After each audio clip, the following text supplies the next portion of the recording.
social skills, analytical skills, problem solving skills. These are all included in the set of skills that everyone should gain in their lifetime. However, the list does not end there. Another thing you should master is leadership skills.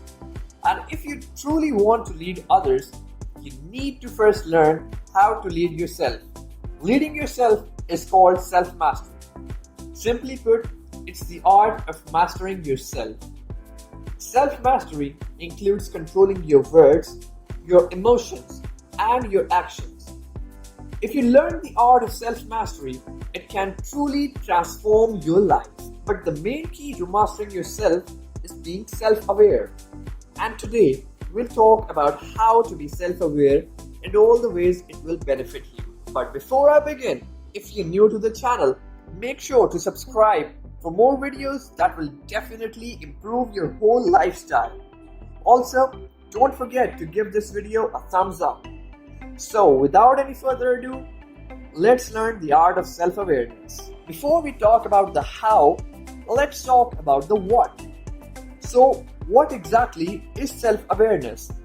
In simple words, self-awareness is basically the habit of paying complete attention to how you think, how you feel, and how you behave. It means you put in the effort to understand how you think and perceive things. Also, it means instead of just trying to fix your mood, you try to observe why you're feeling this way.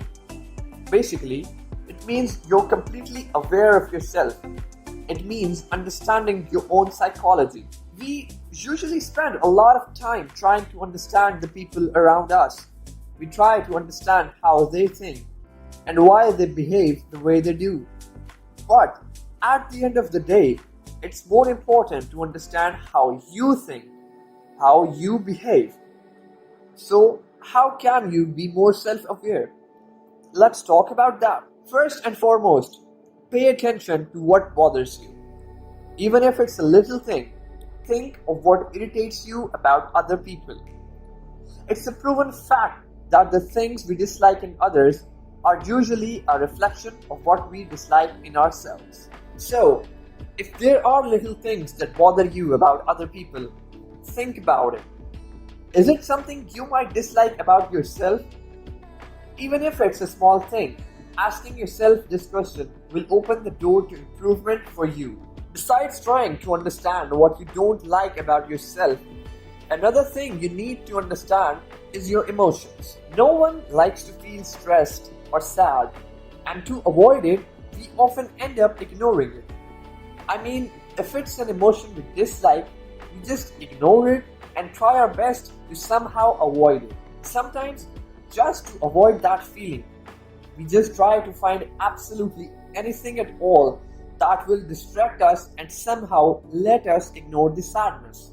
We don't realize it, but that's actually a very unhealthy coping mechanism. It's completely natural. We all have emotions we don't want to feel, and we try our best to avoid them. But what we don't realize is, avoiding it actually has an even more negative impact on us. In the long run, to actually be self-aware, we need to understand how to handle our negative emotions. I know ignoring them is the easier option, but it's not the way to go. Moving on. Another great way to be self-aware is reading. You might have heard that reading opens up the mind. Trust me, that is completely true. A good book obviously has a great plot and keeps the audience engaged. But more importantly, a good book has all the small details about life and about human nature. Even the tiniest details of human emotions and thoughts are included in the book.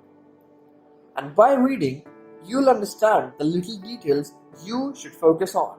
You start with observing others and you move on to also look at yourself the same way.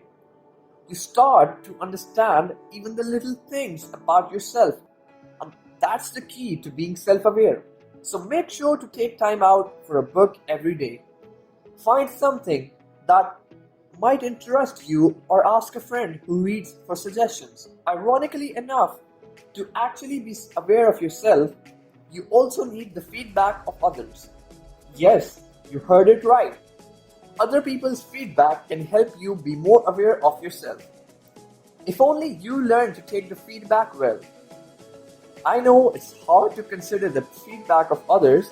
I know it's irritating when someone tells you to improve yourself. But you need to change your mindset and understand feedback. Specifically, constructive criticism is probably the best way to grow and improve yourself. If you truly want to be self-aware, you need to know absolutely everything about yourself. Some things you can see yourself. You can improve them yourself. But there are some blind spots, and for those, we need other person's feedback. So, ask others for feedback. Don't get defensive about it. Just hear them out and try to understand how you can improve yourself. If you really want to be aware of yourself, you have to be aware of the bad parts as well. Another great step to being self-aware is drawing a timeline of your life.